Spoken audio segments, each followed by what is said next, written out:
elle pensait avoir trouvé l'amour. Un homme charmant, attentionné. Quelqu'un qui verrait au-delà de sa maladie. Mais ce qu'elle a trouvé, c'est un manipulateur. Un homme prêt à la détruire, même enceinte. Mais dans l'ombre. Il y avait une sœur, un ange silencieux.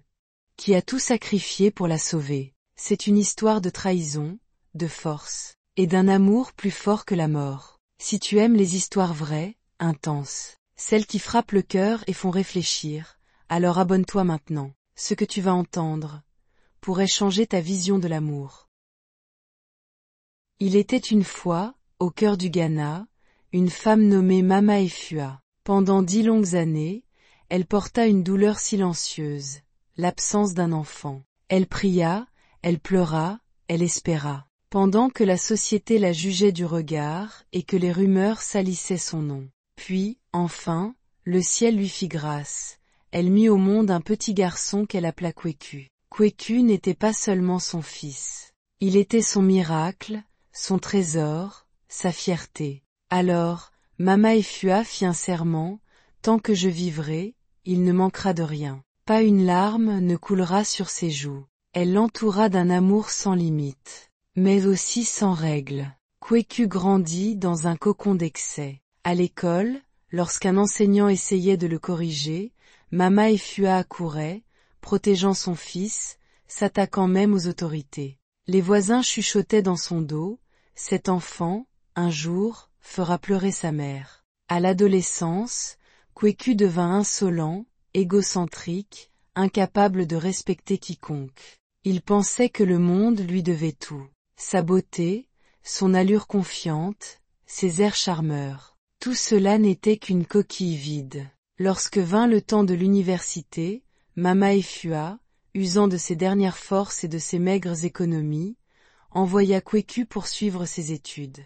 Mais au lieu de saisir cette chance, il se laissa entraîner dans une vie débauchée et dangereuse. Il rejoignit un groupe occulte, gaspilla ses jours dans l'ivresse, et fut rapidement expulsé. Mama Efua, déjà fragile, ne supporta pas ce nouveau coup du destin. Elle succomba à l'hypertension et quitta ce monde, laissant Kweku orphelin, seul face à ses choix.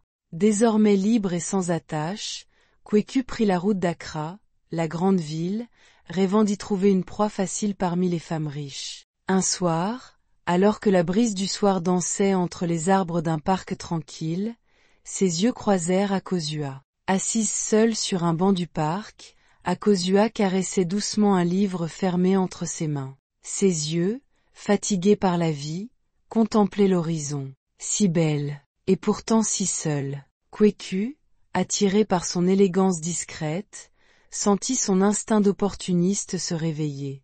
Il l'observa, évalua sa cible, une femme bien habillée, indépendante. Sûrement fortunée.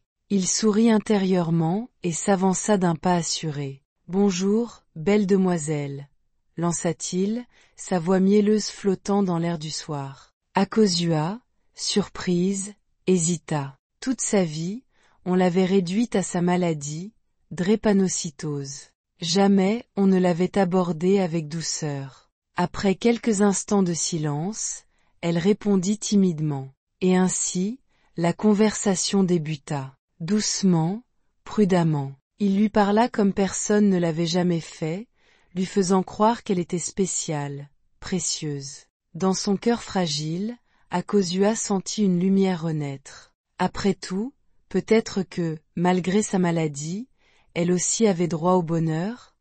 Très vite, Kweku se rapprocha. Il se présenta comme un jeune homme travailleur, employé dans une grande entreprise à Accra. Tout était mensonge. Mais Akosua, avide d'amour, voulut y croire.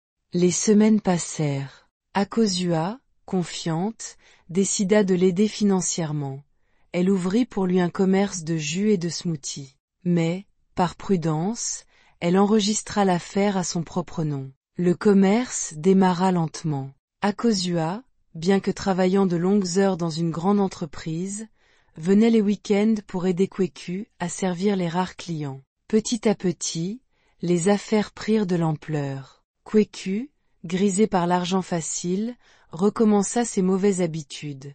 vêtements coûteux, chaussures de luxe, dépenses inutiles. L'enfant trop gâté, qu'il avait toujours été, reprenait le dessus. Voyant cela, Akosua proposa d'engager quelqu'un pour aider au commerce. Kweku ne fit pas un problème, il accepta, pensant que cela leur permettrait de voyager bientôt à l'étranger, comme elle l'avait suggéré. Ce qu'il ignorait, c'est qu'Akosua avait secrètement engagé Abena, sa propre sœur cadette, pour le surveiller.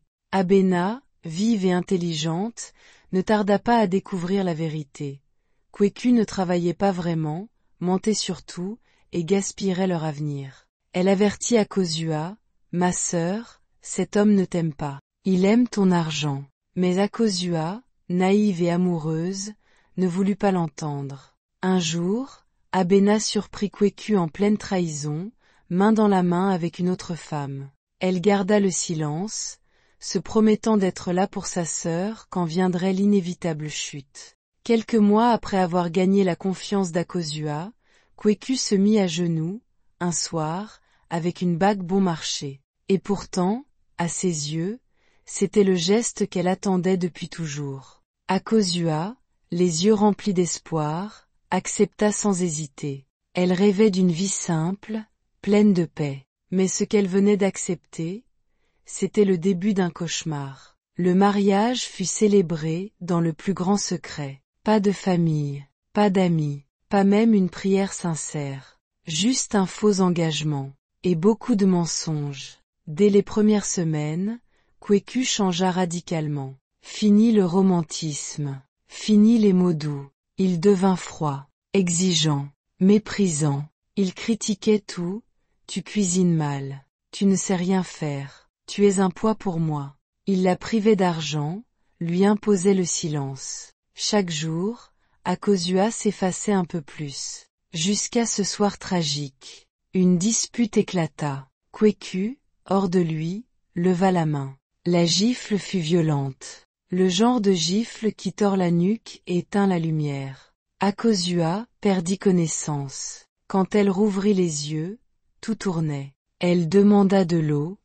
Il la lui tendit avec un mépris glacial. Quelques jours plus tard, une lueur fragile apparut, elle découvrit qu'elle était enceinte. Malgré tout, son cœur battit plus fort. Un espoir, un nouveau départ, peut-être. Mais quand elle l'annonça à Kweku, sa réaction fut inhumaine. « Je ne veux pas de cet enfant. » Elle le regarda, choquée. « Tu veux que je prenne ce risque avec ma drépanocytose? Je m'en fiche, » répondit-il. Puis tout s'écroula. Un soir, son corps épuisé céda. Elle s'effondra. Sa sœur Abena accourut et la transporta en urgence à l'hôpital.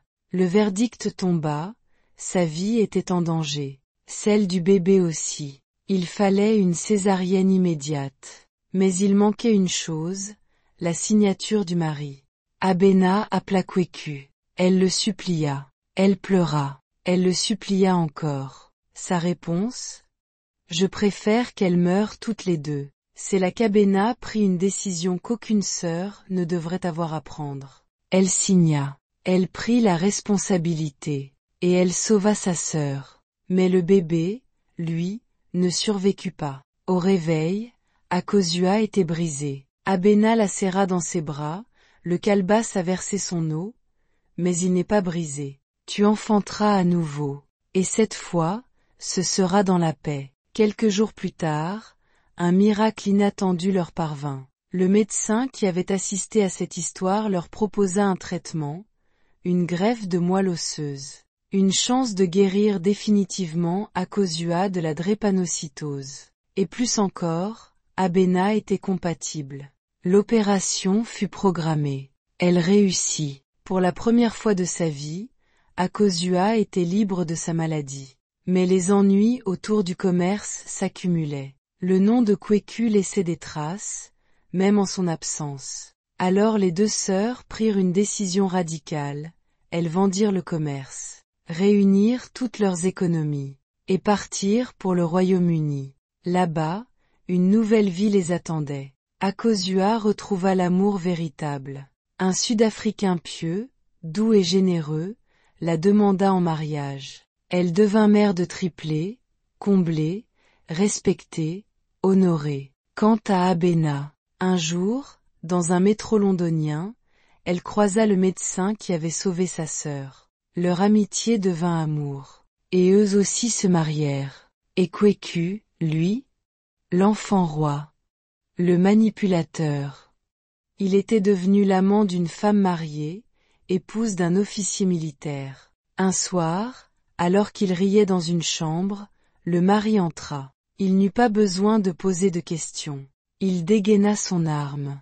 Et sans un mot, il tira. Son corps fut enterré dans l'anonymat, quelque part, sans trace, sans mémoire. Et c'est ainsi que, malgré les blessures, malgré les trahisons, malgré les pertes, deux sœurs ont choisi de se relever, se soutenir, et reconstruire. Akosua a perdu un enfant, mais a retrouvé la santé. Elle a été brisée par un faux amour, mais reconstruite par un amour sincère. Abena, elle, a prouvé que la famille, quand elle est fidèle, peut être la main de Dieu sur terre. Kweku croyait pouvoir manipuler, contrôler, dominer. Mais il a oublié que la justice de la vie ne dort jamais. On récolte ce que l'on sème. Et même l'ombre d'un faux amour finit toujours par disparaître. Quand la lumière de la vérité se lève. Toi qui m'écoutes, peut-être que, comme Akosua, tu as connu la douleur. Peut-être que tu as aimé la mauvaise personne. Peut-être que tu as tout perdu. Sauf la foi. Ne perds pas courage. Car ce que tu as semé avec des larmes, tu le récolteras dans la paix. Et si un être humain peut t'aimer comme Abena, sache que Dieu t'aime encore plus. Il ne t'abandonnera pas. Il t'entoure. Et il prépare pour toi, dans le silence, une nouvelle saison de joie. Reste fidèle à ton cœur. Ne laisse pas la douleur te définir. Et souviens-toi, le mal peut gagner une bataille, mais jamais la guerre. Merci d'avoir écouté cette histoire. Puisse-t-elle t'apporter la force, l'espoir et la paix. N'oublie pas de t'abonner et laisser un commentaire.